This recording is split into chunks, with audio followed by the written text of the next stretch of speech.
Story 6. The Antarctic Anomaly.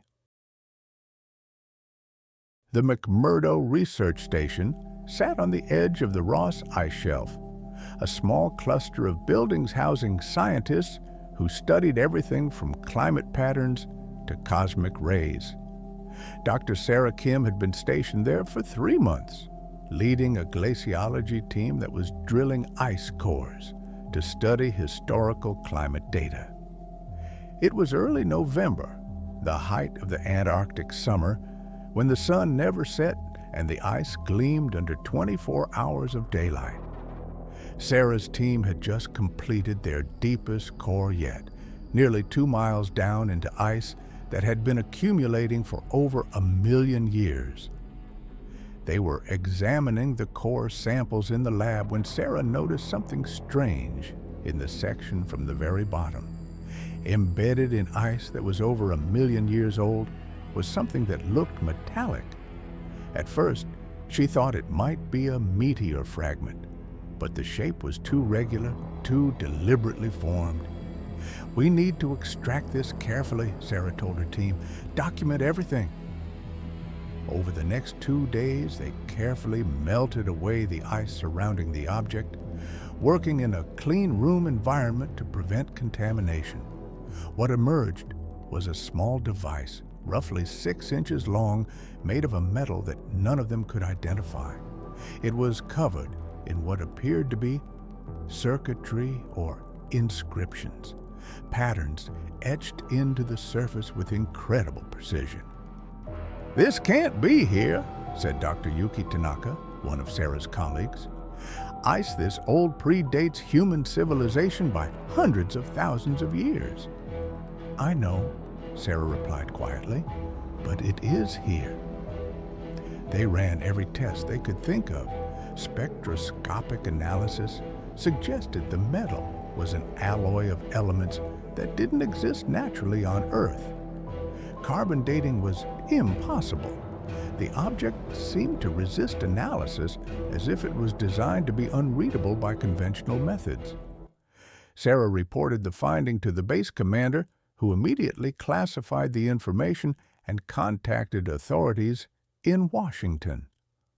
Within 48 hours, a team of specialists arrived, not just scientists, but military personnel and what appeared to be intelligence operatives. "We're taking over this investigation," the lead agent told Sarah. "Your team is to cease all testing and turn over all samples and documentation immediately." Sarah wanted to protest, but the look on the agent's face told her this wasn't negotiable.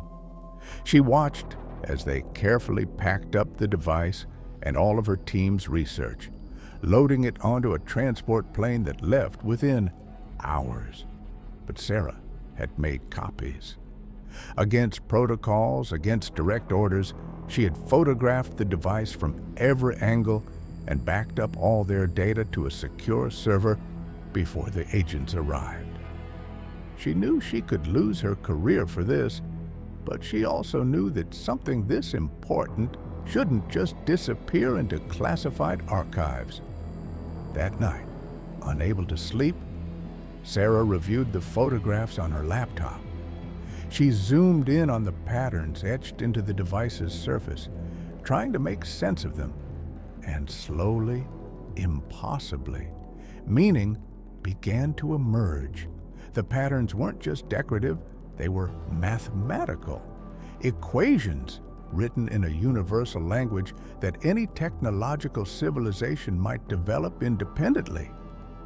The equations described something about space-time, about the relationship between gravity and quantum mechanics, about principles of physics that human science was only beginning to explore.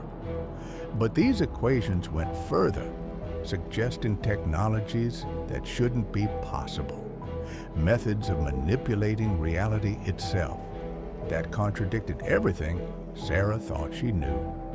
She worked through the night, translating what she could, filling notebook pages with calculations and diagrams, and as she worked, a picture emerged, not complete, not fully understood, but enough to be terrifying.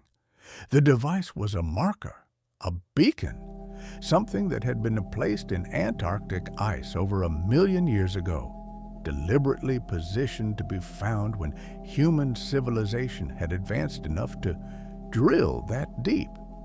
It was sending a signal. Sarah's team's handling of it had activated some dormant function, and now it was transmitting. But transmitting what? And to whom? Sarah pulled up satellite data, using her credentials to access monitoring systems that tracked electromagnetic emissions. And there it was, a signal emanating from McMurdo Station, a tight beam transmission aimed not at any point on Earth, but outward into space, toward a region of sky where no notable stars or planets existed. She sat back, her heart racing. By finding this device, by activating it, they had sent a message into the cosmos. Someone had left this marker here 1 million years ago, when Earth was inhabited only by primitive hominids. When human civilization was inconceivable, they had left it as a test, perhaps, or a trap, or a message of their own. And now, something out there knew that we had reached a level of technology sufficient to find it. Sarah thought about closing her laptop, destroying her copies, pretending she'd never seen any of this. But she couldn't. The scientific part of her, the part that had driven her to become a researcher in the first place, needed to understand. She continued her analysis, working for days in secret, sleeping little, driven by a mixture of fascination and dread. The equations suggested that the device was billions of years old, far older than the ice that had contained it. It had been placed in Antarctic ice during one of Earth's warm periods when the ice was temporarily absent, and had been deliberately positioned to be preserved until human civilization advanced enough to find it. But why? What was the purpose? The answer, when she finally worked it out, made her blood run cold. The device was a filter, a test. Civilizations that advanced enough to find it and activate it would send a signal, identifying themselves as having reached a certain technological threshold. And those that reached that threshold would be what? Contacted? Invaded? Evaluated? Sarah had no way of knowing. But she understood that by finding this device, humanity had announced its presence to something that had been watching or waiting, or perhaps long forgotten about us until we triggered their ancient alarm. Days passed. The military finished their investigation at the drill site and left, taking the device with them.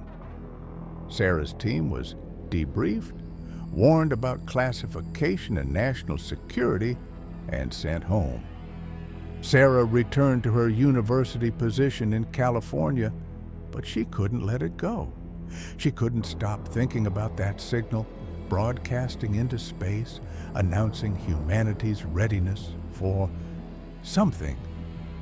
She began monitoring deep space radio astronomy data, using academic channels to access information from observatories around the world.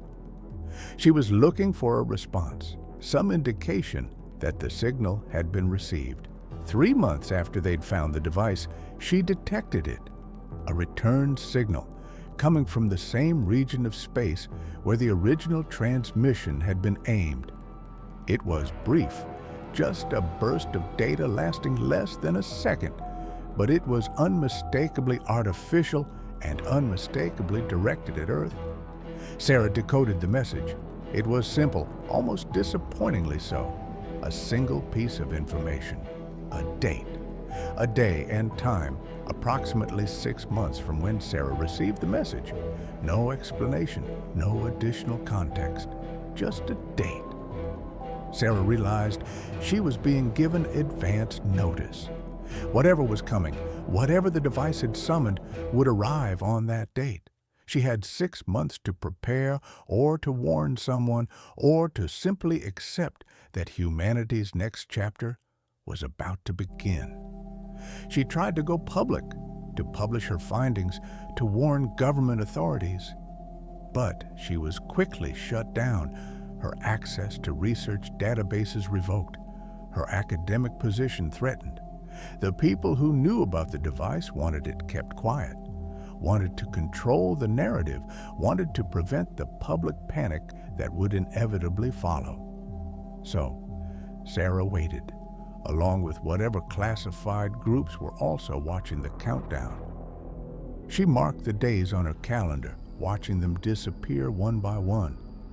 She thought about that ancient civilization that had left the marker, about their purposes and plans. She wondered what humanity would face when that date arrived. Would it be first contact, judgment, invasion, or something else entirely? Something human minds couldn't yet conceive. The date approached. Sarah watched the sky, as she had every night since finding the device. And somewhere in the government's classified laboratories, she knew others were watching too, preparing for something they couldn't predict or control. The unknown waited, patient as the ice that had preserved its message for 1,000,000 years, ready to reveal itself on a date circled on calendars in secret facilities around the world. And all Sarah could do was watch and wait, and wonder what she had set in motion by drilling too deep into the ancient ice. Thanks for watching. If you enjoyed this story, don't forget to like, subscribe, and hit the notification bell for more content like this.